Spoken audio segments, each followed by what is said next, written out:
Hello, szia, üdvözöllek!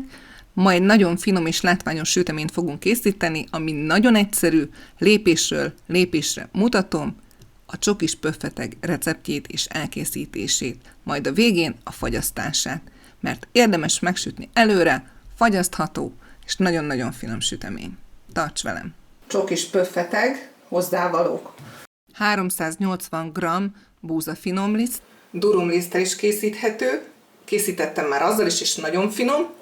Egy csomag sütőpor, azaz 12 g, 150 g kristálycukor, 3 egész tojás, az én tojásom az M-es, mindig M-es, most is, 50 g étcsokoládé, ez ilyen kis vékony, ebből 8 kocka, 50 g kakaópor, jó minőségű kakaóport használjatok, egy csomag vaníliacukor, ez 8 g, és 100 g vaj vagy margarin. Én margarint használok hozzá. És a pöffetegek forgatásához szükségünk van kristálycukorra és porcukorra. Én a porcukorból 3 lapos evőkanállal tettem, és a kristálycukorból pedig 2 pupossal. Hát majd látjuk, hogy mennyi kell, ha még kell hozzá, akkor teszek. Első körben a lisztben elkeverjük a sütőport, mert el fogjuk felejteni. Most már biztos, hogy nem felejtjük el. 3 darab tojást, a kristálycukrot, a vaníliacukrot elkeverem.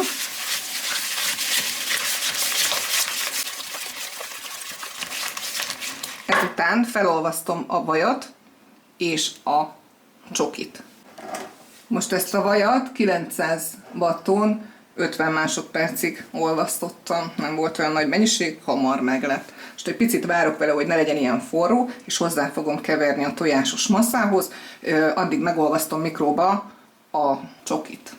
900 watton 1 percig volt bent a csokim, még van benne egy kis darabka, de ez már a saját hőjétől meg fog olvadni, tehát ez így már rendben is lesz. Nagyon figyeljetek rá, mert nagyon hamar meg tud égni a mikróba, tehát az én mikromba 900 watton 1 perc volt, ez lehet, hogy nálad kevesebb, úgyhogy inkább 30 másodpercnél nézd meg, vagy olvasd fel vízgőz fölött, vagy ahogyan szoktad. Oké.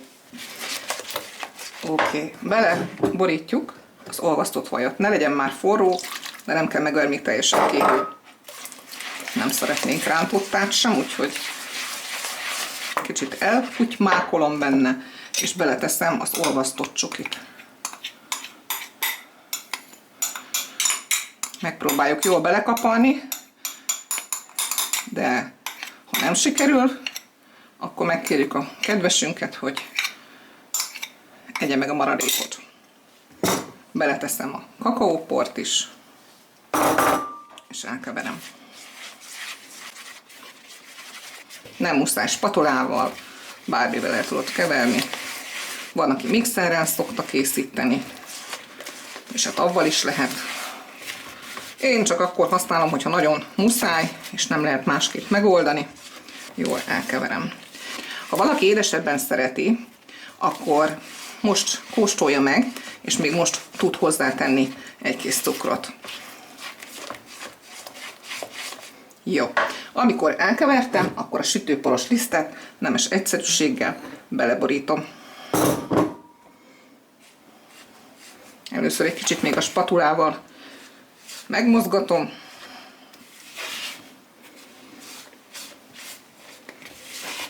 Aki még ezt a sütit nem próbálta ki, ne hagyja ki, mert egy nagyon érdekes és szép dekoratív sütemény, karácsonyra is nagyon-nagyon jó. Jó, most már átváltok a kezeimre. Aljáról is felszedjük a lisztet, és egy ilyen jó kis tésztácskát fogunk belőle összeállítani. Szedje fel az összes lisztet, ne látszódjon rajta már.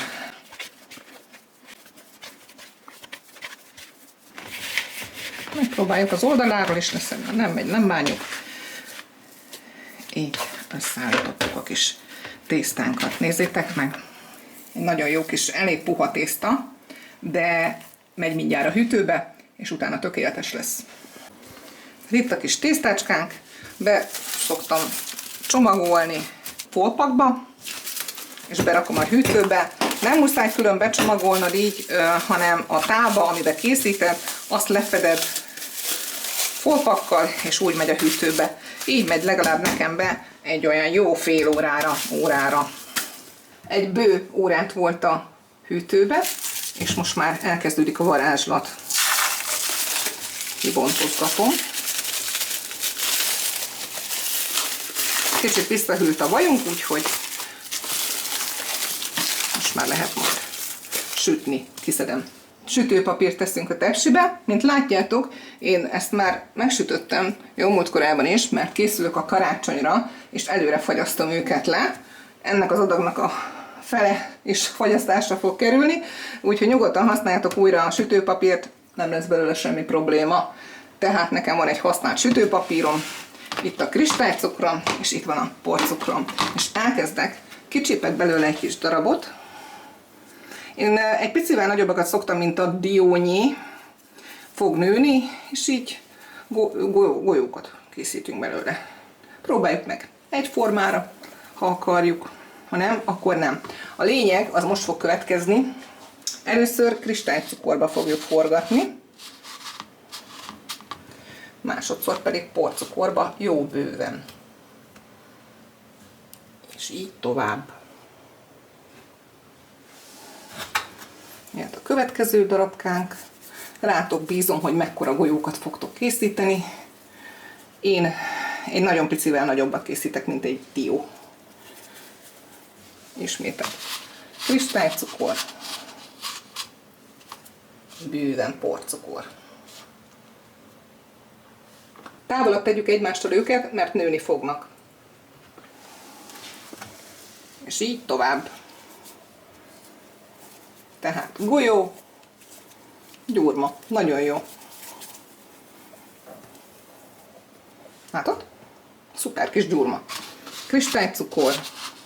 Akkor is működik, ha csak porcukorba forgatod, de sokkal havasabb lesz a hatása, ha a kristálycukorba és porcukorba forgatod. Illetve, amit még szeretnék elmondani, az étcsokoládé kihagyható belőle, mert készítettem úgy is, de így sokkal finomabb. Akkor sem lesz semmi probléma, ha az nem lesz benne. A sütőt eközben 180 fokra előmelegítjük. Alsó-felső sütésen fogjuk sütni. 180 fokon 15 percig. De most, amíg göndörgetjük őket, most, amíg hólabdázunk, addig a sütő melegszik. Elkészültem a gombócaimmal, 27 darab lett. Mondom, hogy icipicivel nagyobbak, mint a dió, és maradt egy pici kristálycukrom is, tehát tehettek akkor vele kevesebbet, vagy tehettek kevesebbet, és most ezt be fogom tenni. Én külön-külön sütöm, nem rakom be egyszerre. Oké, berakjuk az elsőt, középre szoktam tenni, nincs benne a vasrács, bezárom, beállítom az időt, 15 percre. Jaj, mondom 15 percre. Így. Letelt a 15 percünk, én ki is veszem. Nézzétek, milyen csodálatos lett.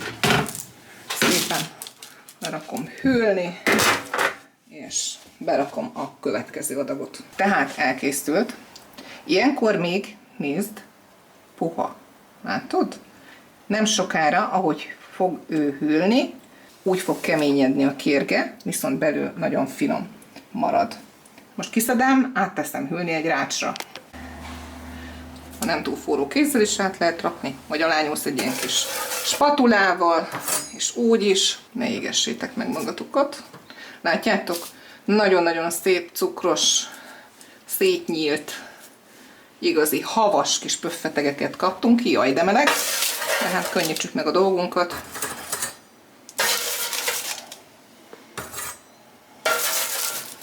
Nagyon jó. Ez a sütési idő is az én sütőmnél, alsó-felső sütésen nagyon-nagyon jó.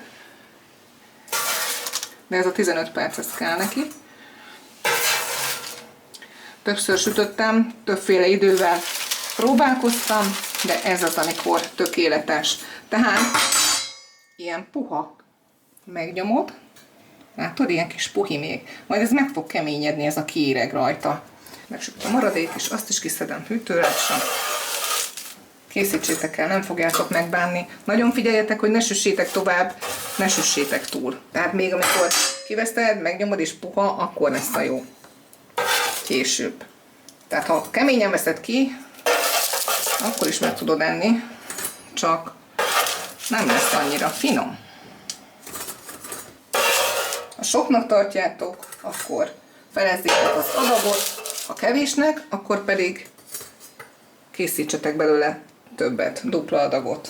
Csodálatosan néznek ki, és nagyon-nagyon finom, és nagyon jól fagyasztható. Meg fogom mindjárt mutatni, amint meghűlnek, már megy is a fagyasztóba. Nagyon jól fagyasztható ez a sütemény.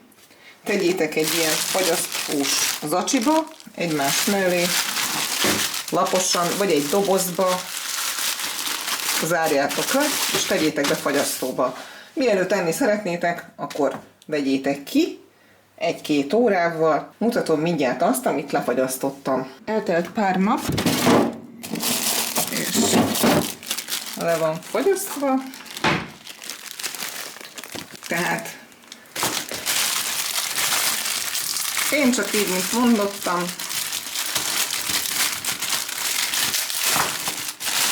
megoldjuk. Látjátok? Nem ragadnak össze, és ugyanígy néznek ki. Kiteszed egy tányérra szépen, vagy így az zacskóba hagyod, és tökéletes lesz. Most ezt az egyet itt hagyom kint, nem is ezt, választok egy ilyet, és megnézhetitek, hogy amiután felengedett, akkor is rajta marad a porcukor.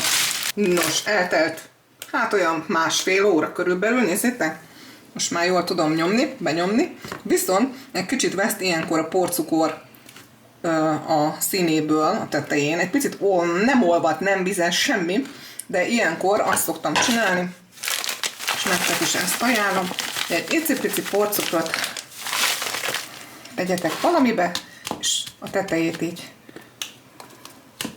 mácsátok be, vagy szórjátok rá, és ennyi a történet. És újra olyan, mint újkorában, nézd meg, látod? Tökéletes. Nagyon finom. Megkapod? Persze. Ham. Jó étvágyat mindenkinek, készítsétek el, iratkozzatok fel, és küldjétek, osszátok meg ezeket a recepteket, amiket a csatornámon találtok. Szép napot!